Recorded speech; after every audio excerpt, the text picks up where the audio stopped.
আগেই বলছিলাম বাবা, যে কোনো কিছুর কৃতিত্ব যদি একা দাবি করে ফেলো ঝামেলা কিন্তু পাকাবে, কিন্তু দিন শেষে এই গৌরী নিচে কার উপরে? আমি ভাবছিলাম যে এরা প্রাইভেট লিগ হবে, কিন্তু এখন তো দেখলাম প্রাইভেট দল। গতকালকে গভীর রাতে আমাদের ব্লুটুথ বয় সার্জিসের উপরে ব্যাপক হামলা হয়েছে। যেই ফুটেজগুলা আপনারা দেখছেন এর মধ্যে এটা একটা গাড়ির মধ্যে যে ছেলেটা দাঁড়াইছিল এটা সার্জিস, যেভাবে ধাক্কা টাক্কা দিছে।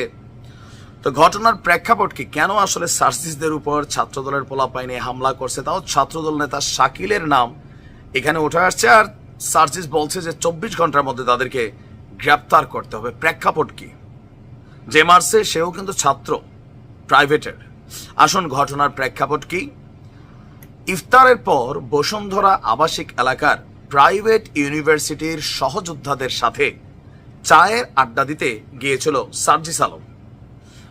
আর সন্ধ্যা 7টা থেকে রাত 10টা পর্যন্ত সেখানে গল্প আড্ডা দিয়েছে সার্জিস। আর এনএসইউ, আইইউবি, এআইইউবি, ইউআইইউ এই 4টি প্রাইভেট বিশ্ববিদ্যালয়ের শতাধিক ছেলেপেলে যারা সার্জিসের অনুসারী। প্রাইভেটের মধ্যে 2টা গ্রুপ আছে।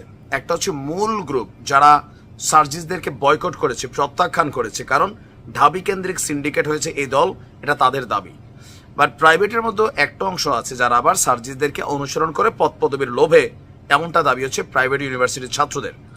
তো এর মাঝখানে আপনার এনএসইউর যখন সামনে দিয়ে হেঁটে যাচ্ছিল সার্জিসরা, এমন সময় তার সাথে থাকা 15-20 জন আপনার প্রাইভেট ইউনিভার্সিটির সহযোদ্ধারা ছিল। পরে এনএসইউর গেটের সামনে যাওয়ার পর 10 থেকে 12 জন ঢাবি সিন্ডিকেট নিয়ে স্লোগান দিচ্ছে, মানে ঢাবি যে সিন্ডিকেট এরা চালায় এটা নিয়ে।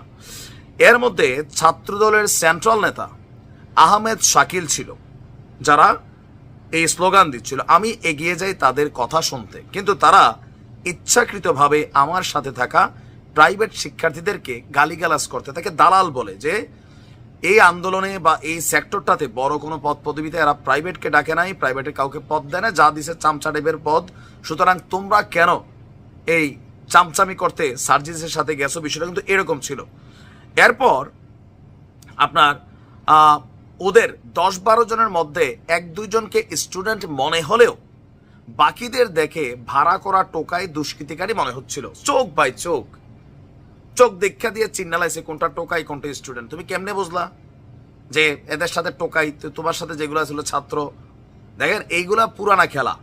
টোকাই লীগ নাম ছিল এক সময়। তো সার্জিস তো ছাত্রলীগ থেকে আসছে, এই কারণে টোকাইদের ভালো করে চিনে। এটা যে যেভাবে নেন, কারণ ছাত্রলীগের মিছিল আগে শুনতাম টোকাই থাকতো। তো সার্জিস যেহেতু দীর্ঘদিন ছাত্রলীগের রাজনীতি করছে, টোকাই তার ভালো করে চিনা আছে, এই জন্যই সম্ভবত সে চিনা ফেলছে এরা টোকাই ছিল। এরপরে বিব্রতকর পরিস্থিতি সৃষ্টি করাই এদের উদ্দেশ্য বুঝতে পেরে আমি দুই পক্ষকে চলে যেতে বলি এবং চলে আসি। পরবর্তীতে ছাত্রদলের শাকিল তার নেতৃত্বে তার সাথে থাকা টোকাই দুষ্কৃতিকারী সন্ত্রাসীদের নিয়ে পূর্বে আমার সাথে থাকা ওই প্রাইভেট ইউনিভার্সিটির ছেলেদের উপর ধারালো অস্ত্র দিয়ে হামলা করে এবং মাথায় পিঠে আঘাত করে রক্তাক্ত করে। ছাত্রদলের শাকিল সহ বাকিদেরকে দ্রুত বিচারের আওতায় আনার ঘোষণা দিয়েছে সার্জিস। আর বলছে যে টোকাই লীগের দ্বারা নির্যাতিত হওয়ার পর আজকে যদি ছাত্রদলের কেউ একইভাবে টোকাই লীগের সন্ত্রাসীদের মতন আচরণ করে, তার পরিণতি টোকাই লীগের মতো হতে খুব বেশি দিন লাগবে না। শিক্ষা নেন, সময় থাকতে নিকট অতীত থেকে শিক্ষা নেন। সার্জিসে কিন্তু মারছে, আমরা ওই ভিডিওটা দেখছি, তবে রক্তাক্ত হয় নাই, ধুমধাম কয়েকটা কিলঘুষি খিচা ফেলছে। তো এই যদি হয় আমাদের আগামী দিনের ভবিষ্যৎ রাজনৈতিক নেতাদের পরিণতি, তো বুঝতে হবে যে আগামী দিনে রাজনৈতিক দল হিসাবে মাঠে নামা। কারণ ভাই রাজনীতি তো রাজনীতি, এখন তোমরা আর ছাত্র না। এখন যদি ধরেন ছাত্র দলের একজন নেতা কোনো একটা ইউনিভার্সিটিতে গিয়ে পোলাপেনের সাথে আড্ডা দেয়, ঘটনা ঘটলে এটা পলিটিক্যাল ঘটনাই, জোর যার মুল্লুক তার। এখন যেমন আমাদের সমন্বয়করা জোর করে বিভিন্ন জায়গায় মুল্লুক চালাচ্ছে, ওই রকমই আর কি। এটা দেখে অনেকে খুশি হয়েছেন, বাট আমি খুশি হইতে পারি নাই। কারণ এই জুলাই অভ্যুত্থানে সার্জিসের অনেক পরিশ্রম ছিল, শ্রম ছিল, একটা নতুন স্বপ্ন দেখছে। আর সেই স্বপ্নের পথে আপনারা এভাবে রাস্তাঘাটে তাকে অপমান করবেন, মারবেন, ভাই হামলা করবেন। হ্যাঁ শাকিল, তোমার তো খবর আছে, সার্জিস তারা কিন্তু তোমাকে খায়া ফেলবে আইনের মাধ্যমে। ভালো থাকো।